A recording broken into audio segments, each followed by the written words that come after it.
नमस्कार मित्रों, मैं सूरज द्विवेदी। आप सभी को सुप्रभात। मैं आपको एक गीत सुनाने जा रहा हूँ जो मैंने अपने 22 साल के जीवन में जो कुछ भी लिखा, जो भी कुछ कमाए, वो मेरे आप लोग हैं। कविता है मेरी। वो एक कविता मैंने अपने जीवन के ऊपर लिखा है कि मैं कैसे गांव में था, गांव से फिर वापस प्रदेश में आया।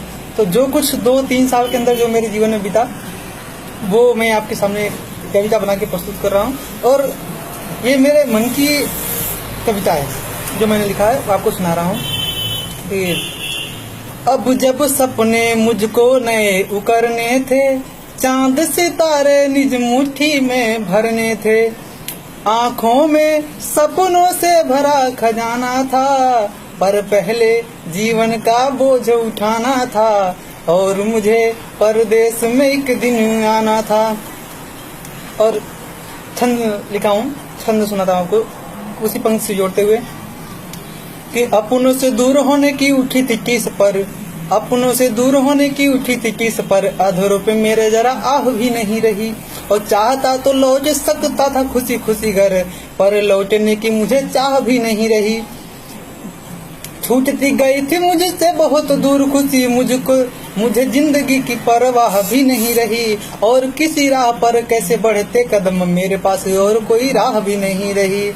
तो पानी पहुंचाना था कुछ दिन मानों को, खुशियां देनी थी मन के अरमानों को, सोचा था कि चांद पे एक दिन पहुंचूंगा, पर किस्मत में मेरी ठोकर खाना था, पर पहले जीवन का बोझ उठाना था और मुझे परदेश में एक दिन आना था। और घर वालों से दूर उठाऊं तो मन में एक पीड़ा है, लेकिन ये जो जिंदगी है वो ऐसी पीड़ा देती रहती है। कभी राम को दिया, कभी परशुराम को दिया, कभी कृष्ण भगवान को दिया। कभी राम अपनी माँ कौशल्या से दूर हुए, कभी कृष्ण माँ देवकी से दूर हुए, कभी परशुराम को ऐसे धर्म संकट में डाल दिया कि उन्हें अपनी पिता की भी आज्ञा माननी थी और माँ को भी बचाना था। तो उस पर एक छंद लिखा हूँ कि जगत में जिसने भी जन्म लिया है उसे जूझना पड़ा है सदा विधि के विधान से, जगत में जिसने भी जन्म लिया है उसे जूझना पड़ा है सदा विधि के विधान से, और पितु आज्ञा माननी थी, माँ को भी बचाना था, तो क्या थी वेदना जरा पूछो परशुराम से, और जिगर के टुकड़े को भेज दिया गोकुल में, कैसे दूर हुई देवकी माँ घनश्याम से, और पिताजी की आज्ञा मान मन को कचोट कर कैसे दूर हुई माँ कौशल्या प्रभु राम से।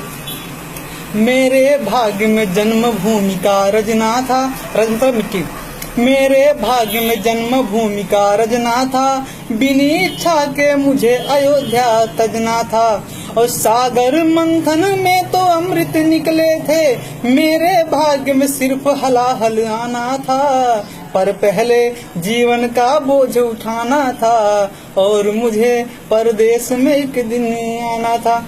बहुत बहुत धन्यवाद।